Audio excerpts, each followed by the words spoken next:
in the Ummah that are dating for a long time, a year, 2 years, 3 years. And the first advice that comes in my head is just get married. Doesn't matter who says what. Because you're clearly not going to let each other go. I totally disagree. You don't? I completely disagree. That's setting them up, that's giving a temporary solution. You'll make them happy for now, but their relationship is going to fall apart. Look, I do marriages and divorces. I've been doing it for 10 years, personally.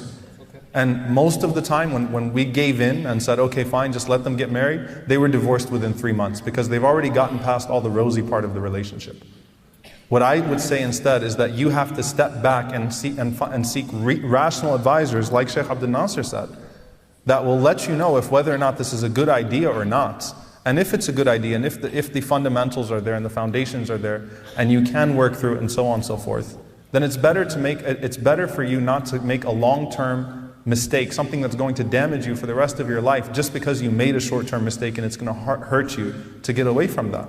Man taraka shay'an lillah awadahu Allahu khayran min. You leave something for Allah, Allah subhanahu wa ta'ala gives you something better than that. So look, if you've been in a relationship for a very long time and you really feel bad, you want to make tawbah, take a step back, ask Allah sincerely for forgiveness, then try to approach it rationally. Seek advice from people, whether or not you think this can be a good marriage or not going forward. Don't try to just take the pill that's going to make you feel good now and let you get married and then everything falls apart because you did not. Marriage is a rational decision. Marriage is not an emotional decision. It is supposed to be a rational decision. It's not supposed to be an emotional decision.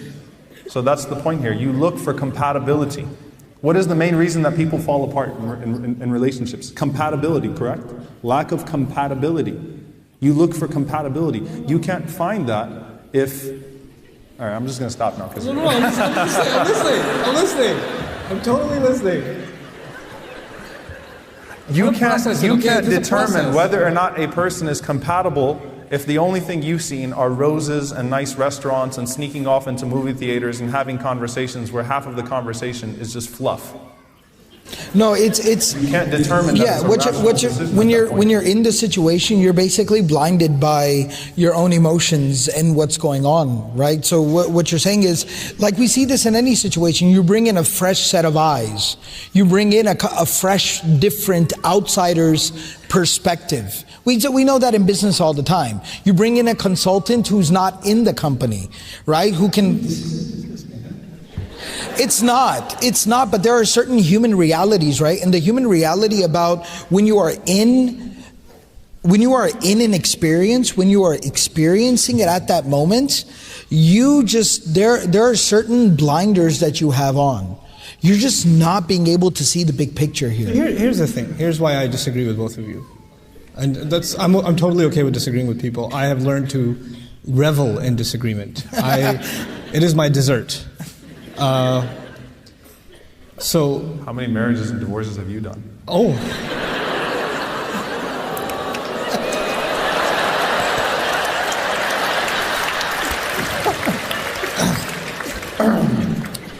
Go ahead, anyway, Imam Norman. I knew you when I used to eat the adult meal and you used to get the Chuck E. Cheese meal. Okay, so... Happy Meal? Yeah, I used to get him the Happy Meal toy at McDonald's. And they used to look at him, this guy is a child? You're 6'6" even then. Anyway. So, what was I saying? Yes. So here's what I'm saying. If there are people that are in a religiously not sanctioned relationship, they're dating. And I specifically mentioned they're involved in this kind of a relationship for years. My argument and my problem is that these people are emotionally invested in each other. Yeah. And they have spent quite a bit of time together. Right or wrong, they've already done that. My personal problem is, why should this be some other man's fault that his now wife has emotionally already invested herself in someone else who's not going to leave her head anytime soon? And this is going to be a problem later on. Like they almost like they deserve each other at this point. Like this is my thinking about this problem. And maybe they don't get married, fine. But at least they should be given the option to pursue this. If you want to add the rational element to this too, they were never rational to begin with. It's not black and white? Huh? Can we agree that it's not black and white? It's a case-by-case situation. Sure, it is a case-by-case situation. But this is The problem becomes with these families, they say, well, you can marry anything you want, not her. 'Cause that's the one. Well, no, that's still very much a possibility. And yeah, I don't disagree with you there.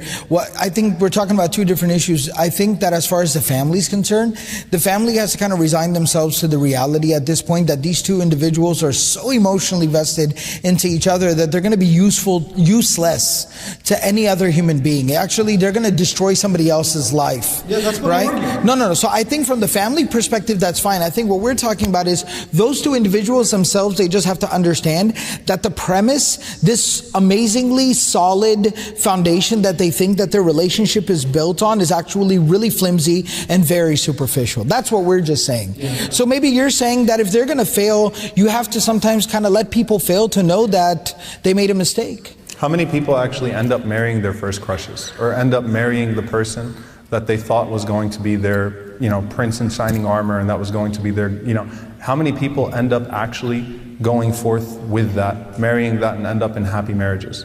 It's a very small portion of humanity, not just very turbulent relationships. Extreme, and what happens is, one of the things that Allah subhanahu wa ta'ala tries to protect us from, with the, and I don't even want to call them restrictions, because al-asl fi al-ashya' al-ibaha, the basis of all things in Sharia is that it's permissible unless it's proven to be haram.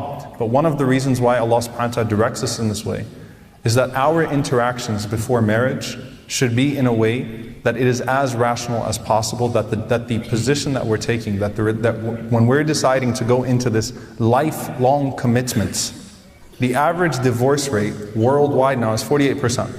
In America, it's close to 60%. That is going to happen. It's inevitable. There was divorce in the time of the Sahaba. And those numbers are skewed because like 50% of the population doesn't even believe in marriage anymore. Right. So only 50% of people get married and 60% of them end up divorced. Right. So the numbers are actually catastrophic. And then 30% do this, and 20% go, and then 10%, and then there's just a lot of numbers involved. Well, I'm a Mayman, so it's very natural. I was just doing math, okay? But no, so you're talking about... I only understood about 3.2% of what you guys were saying. I'm just saying the reality is only 30% of people in America are married. That's it. That's scary. So there's the extreme of, which we were taught was ideal Islam, which I've heard many times. I've heard, and I'm sure you've heard this as well, parents that will tell their children, I married your mom without even seeing her. Right? You had bad eyesight or something. Or we didn't even know each other, and alhamdulillah, it worked out. But they're miserable and so on and so forth, right? There is a sunnah precedence here. The sunnah worked out is a very loose term. The sunnah precedence of this is people who want to get married should talk to each other, not ask each other what your favorite color is, or what's your favorite song, or do you like long walks on the beach too, and no, but like actually have serious conversations about compatibility. Should actually sit down and discuss things within a controlled environment where their emotions cannot get the best of them. And that's the whole purpose of not allowing absolute khalwa, absolute seclusion. Because when you're in it, that's why Allah subhanahu wa ta'ala, it's called the spider's web, al-ankabut. Right? Allah subhanahu wa ta'ala describes it as the most flimsy of houses. When you're in a spider web, when you're caught. You can't see outside of it. It's the most flimsy of homes, but a bug that's caught inside of it, right, is not getting out. Why? Because you can't see past it. You think that that's your reality, and you've resigned yourself to that. And it's irresponsible for everyone to say, okay, fine, go ahead. Go ahead and ruin your life. No. If it's something that, because you're talking about parents that stood in the way of something that was that they were not justified in doing so. That's where the imam comes in, or that's where someone comes in, or an ally comes in and says to the parents, you need to chill. You need to calm down. Alhamdulillah, at least it's a Muslim. At least it's someone that, at least they pursued each other for the right reasons. Yes, maybe because of the circumstances, they thought it would be an innocent phone call. They ended up talking too many times. They ended up meeting a few times and so on and so forth. But there was still some level of conscience. And let me hold back for the sake of Allah subhanahu wa ta'ala. At that point, you act as a facilitator. At that point, you act as a facilitator. But it's not black and white.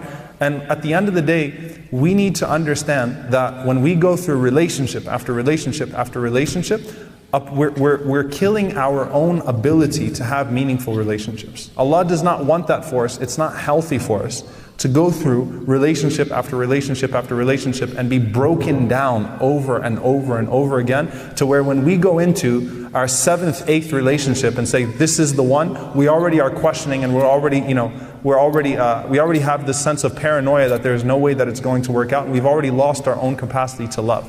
So try to pursue things as right as you can, and then when people stand in the way in a wrong fashion, that's when you resort to those other protocols. Now, if you are, what the reality, if you've been in a relationship for a very long time, the first thing you need to do is what?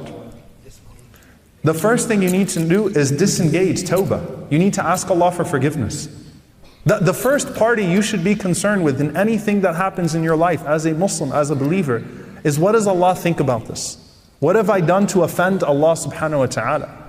The first thing you need to do is seek forgiveness. Seek forgiveness sincerely from Allah subhanahu wa ta'ala, no matter what the outcome of the situation is. Astaghfirullah, I've messed up. Oh Allah, guide me to what's best for me. I've messed up. Because then you bring back the barakah of Allah subhanahu wa ta'ala, the irshad, that guidance from Allah subhanahu wa ta'ala in your direction in life. But when you take that out of the equation, then it's always going to be, it's always going to be risky no matter what. But you make it so much more risky, and you're still not